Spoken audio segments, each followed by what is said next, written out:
Touwsrivier was once one of the most economically thriving areas in the Western Cape. It played a crucial role in the developing railway sector in South Africa, and it was also home to the commuter transport engineering company which manufactured railway rolling stock. The company employed hundreds of people, but it shut its doors in 2020. Now, the small town is battling high unemployment rates.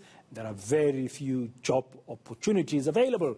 My colleague, that's eNCA reporter Monique Mortlock, is tracking that story for us, and she finds herself in Touwsrivier this morning, talking to the local community to find out really how bad things are and if they have any plans to try and survive. Monique, good morning. Good morning. Yes, we are in Touwsrivier today. It's a small town in the Karoo, still in the Western Cape, about 2 hours outside of Cape Town. And just to give you some background on the commuter transport engineering company, it's not only in Touwsrivier that it had to shut its doors or retrench all of its employees, but also in Pietermaritzburg, its branch there, also went through the same fate. I was able to speak to the founder last night just to get a sense of how it all happened. She mentioned the fact that the company had quite a big tender it was hoping to get from PRASA because it deals with the refurbishing of rolling stock, and this tender was then put out in 2019. It then fell through, presumably due to some internal management issues within PRASA. This big tender that the company and really the town relied on fell through, and it was then that retrenchments needed to take place. Those retrenchments started in 2019.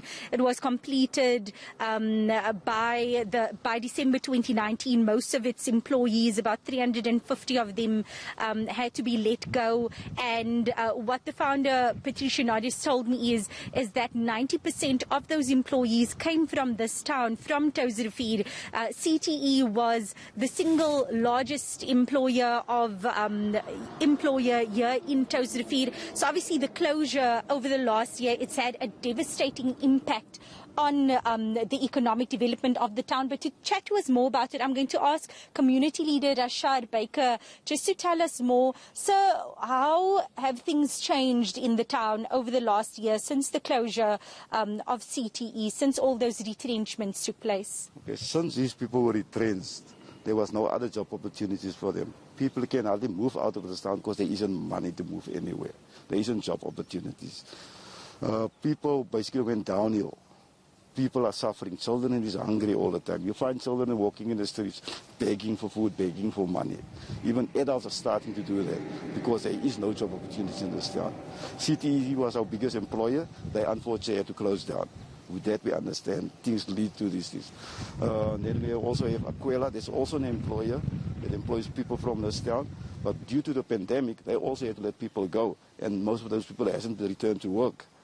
The same with the farm workers, the seasonal workers. They also had to be let go because of the pandemic, which means the problem just becomes bigger in this town. There's a dire need for help for people in this town. We need job opportunities. We need businesses. We need investment in this town. Okay, we from our side try our best to feed these people. We feed them twice a week. But people is not hungry just 2 days a week. People are hungry every day. And we're not getting help.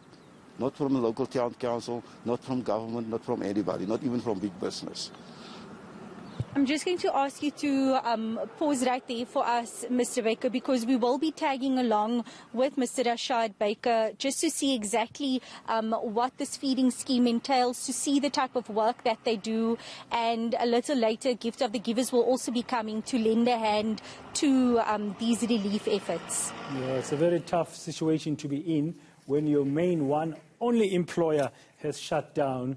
Hopefully they'll find some way going forward, maybe some reskilling of sorts and some new skills. Thank you very much, Monique Mortlock there in Touwsrivier in the Western Cape. Now this story